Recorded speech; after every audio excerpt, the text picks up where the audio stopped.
تعرفوا يا جماعة شو أحلى شي بالفطور؟ ريحة الخبز التازة يلي بتعبي البيت وبتفتح النفس. اليوم جايبت لكم خبز الحليب الهش، طراوي مو طبيعية بخليط سحري، بيعطيكي قوام بيدوب بالتم فعلا وبيجنن للأطفال والفطور اليومي. خليكم معي تابعوا الفيديو للأخير وإن شاء الله الوصفة راح تنال إعجابكم. اكتبوا لي بالتعليقات من وين عم بتتابعوني ويلا نبلش خطوة بخطوة. أول شي عندي كوبين من الحليب، هون الحليب عنا دافي، لازم يكون دافي مو سخن لحتى ما تموت الخميرة. بضيف عليهم ملعقة ونص كبيرة من الخميرة الفورية. الكوب يلي عم نستخدم بهاي الوصفة سعته 250 مللتر، وبضيف عليهم كوب إلا ربع من السكر. وهلا بنضيف بيضة كاملة وبياض بيضة، والصفار رح نتركه لحتى ندهن فيه وجه الخبز. نخلط هدول المكونات مع بعضهم لحتى يذوب السكر وتختفي البيضة. وبعدها زبدة الموزبة حوالي نص كوب 115 مللتر، وكمان ملعقة كبيرة من الخل، هون عم نستخدم خل الأبيض حتى يعطينا طربة واللون الحلو. هلا يا جماعة بنبلش نضيف الطحين بالتدريج، مو كله مرة واحدة، حوالي 6 أكواب، ومعهم ملعقة صغيرة من بيكنج باودر ونص ملعقة صغيرة من الملح. ومن بعد ما ضفنا الطحين بالتدريج وصارت العجينة تلم بالملعقة، هلا بنضيف باقي كمية الطحين وبنبدأ بالعجن الجدي. بدنا نعجن شوي شوي هيك بإيدنا لتصير العجينة طرية وناعمة مثل الحرير، ما بدنا إياها قاسية أبدا. بنعجنها لمدة ما بتقل عن 10 دقائق، يعني تكون متماسكة بس طرية بنفس الوقت. بنجيب وعاء وبندهنه شوي بالزيت، وكمان بندهن سطح العجينة بالزيت لحتى ما تنشف. بنغطيها بنايلون وبنتركها تختمر تقريبا ساعة بمكان دافي،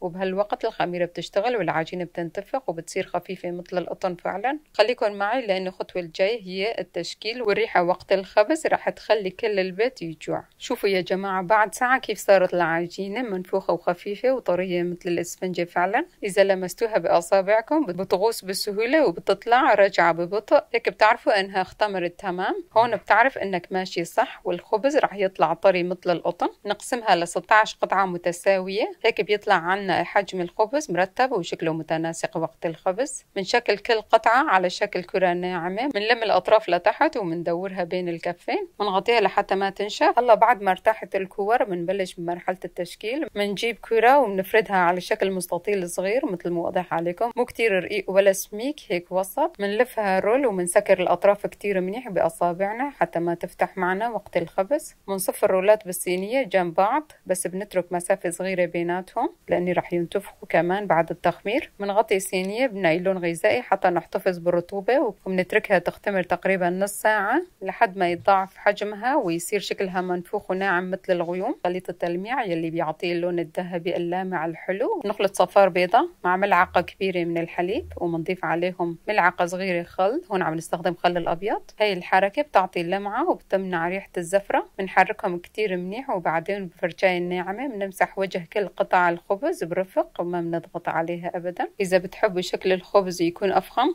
فيكن ترشوا شوية سمسم أبيض أو حبة البركة من فوق. وهلا صينية صارت معنا جاهزة لحتى تدخل الفرن. الفرن محمي مسبقا على حرارة 180 درجة مئوية، تقريبا بدها 25 دقيقة، والنار من تحت بس. ومن بعدها بنشغل الشواية لحد ما ياخدوا اللون الذهبي اللامع، والريحة هون بتاخد العقل. شوفوا لي الجمال، الخبز طلع من الفرن بلون ذهبي ولامع وبيفتح النفس، الريحة بتجنن. هلا ضروري نغطيها بفوطة قطنية وبنتركها حوالي 10 دقائق لحتى نحبس البخار ويضل طري مثل القطن. شوفوا الطراوة، شوفوا الملمس، خبز بيدوب بالفم، ناعم وخفيف ومثالي للفطور والمدارس. قوام خفيف مثل القطن، طراوة بتخلي الواحد ياكل رغيف ورا رغيف من غير ما يشبع. بصراحة من أطيب أنواع الخبز يلي ممكن تعملوه بالبيت، طعمه خرافي ومناسب للفطور أو حتى لسندويشات الأولاد. جربوه وشاركوني النسخة بالتعليقات، وإذا حبيتوا الوصفة لا تنسوا اللايك والتعليق والاشتراك بالقناة حتى يوصلكم كل وصفاتي الجديدة أول بأول. وبشوفكم بوصفة جديدة إن شاء الله مع نكهات أطيب وأفكار أحلى. بتمنى وصفة اليوم نالت إعجابكم، وانتظروني بوصفة جديدة. مع السلامة، في أمان الله.